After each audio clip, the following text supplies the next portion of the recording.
इतिहास में ऐसे लोग हैं जिनका जीवन समय से परे है और मानवता पर एक विशेष छाप छोड़ता है। प्रबुद्ध व्यक्ति महात्मा बुद्ध की कहानी सिद्धार्थ गौतम के असाधारण जीवन और आध्यात्मिक यात्रा का एक मनोरम और भावनात्मक रूप से आवेशित विवरण है। एक राजकुमार के रूप में अपनी विनम्र शुरुआत से लेकर सांसारिक सुखों के त्याग तक, सत्य और आंतरिक शांति के लिए सिद्धार्थ की खोज पाठकों को मानव अस्तित्व की गहन खोज पर ले जाती है। अपने अटूट दृढ़ संकल्प और परम ज्ञान के माध्यम से महात्मा बुद्ध की करुणा, ध्यान और पीड़ा से मुक्ति की शिक्षाएं दुनिया भर में लाखों लोगों के दिलों को प्रेरित करती हैं और छूती हैं। प्रारंभिक जीवन और नियति की पुकार। सिद्धार्थ गौतम, जिन्हें बाद में महात्मा बुद्ध के नाम से जाना गया, का जन्म 6वीं शताब्दी ईसा पूर्व में लुम्बिनी में हुआ था, जो अब नेपाल का एक छोटा सा शहर है। उनका जन्म एक शाही परिवार में हुआ था, जो विलासिता और शक्ति के जीवन के लिए किस्मत में था। हालांकि ऐश्वर्य में पले बड़े होने के बावजूद सिद्धार्थ ने असंतोष और बेचैनी की गहरी भावना महसूस की, जैसे कि वह कुछ बड़ा करने के लिए किस्मत में थे। परिवर्तन का बिंदु।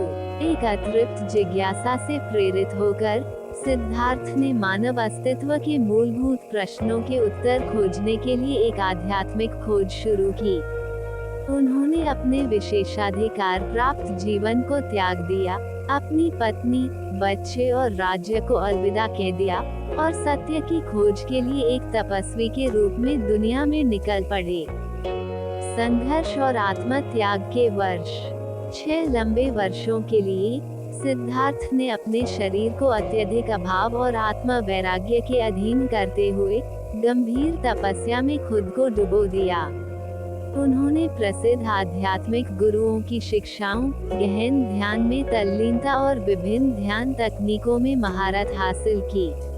अपनी अथक खोज के बावजूद सिद्धार्थ अधूरा रह गया, यह महसूस करते हुए कि अत्यधिक आत्म अस्वीकार अकेले उसे अंतिम सत्य तक नहीं ले जाएगा।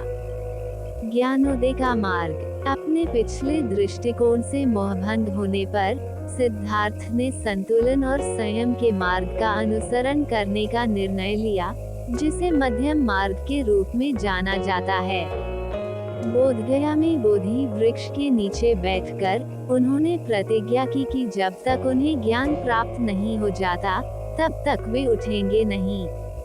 एक लंबी और गहन साधना के बाद पूर्णिमा की रात सिद्धार्थ ने अंततः आनंदमय जागृति की स्थिति का अनुभव किया।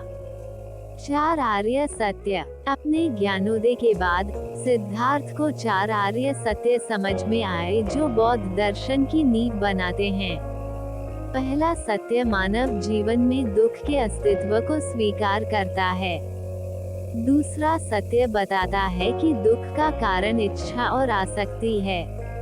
तीसरा सत्य इच्छा की समाप्ति से दुख से मुक्ति की संभावना प्रदान करता है। चौथा सत्य मुक्ति और ज्ञान प्राप्त करने के मार्ग के रूप में आर्य अष्टांगिक मार्ग की ओर इशारा करता है। उपदेश और करुणा। अस्तित्व की प्रकृति में गहन अंतर्दृष्टि प्राप्त करने के बाद महात्मा बुद्ध ने अपना शेष जीवन अपनी शिक्षाओं को दुनिया के साथ साझा करने में बिताया।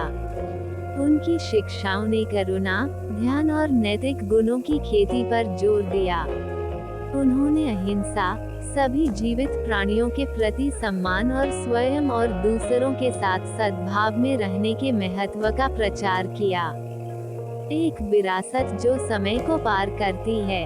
महात्मा बुद्ध की शिक्षाएं दूर दूर तक फैली हुई हैं, जो अनगिनत लोगों को अपनी आध्यात्मिक यात्रा शुरू करने के लिए प्रेरित करती हैं। शांति, करुणा और ज्ञान का उनका संदेश विभिन्न संस्कृतियों, पृष्ठभूमियों और जीवन के क्षेत्रों के लोगों के साथ प्रतिध्वनित होता था।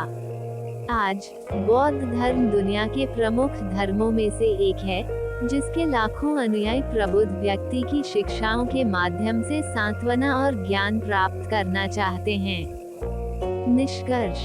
महात्मा बुद्ध की कहानी आंतरिक परिवर्तन की शक्ति और आत्मज्ञान की खोज का एक वसीयतनामा है। अपने स्वयं के संघर्षों और दृढ़ संकल्प के माध्यम से सिद्धार्थ गौतम आशा की किरण बन गए, मानवता को करुणा, ध्यान और पीड़ा से मुक्ति के मार्ग की ओर ले गए। उनकी शिक्षाएं लगातार चमकती रहती हैं, जो हमें हम में से प्रत्येक के भीतर आध्यात्मिक विकास की गहन क्षमता की याद दिलाती हैं। तो दोस्तों, यह महात्मा बुद्ध की कहानी की पहली एपिसोड आपको कैसी लगी? हमें कमेंट बॉक्स में जरूर लिखें। धन्यवाद।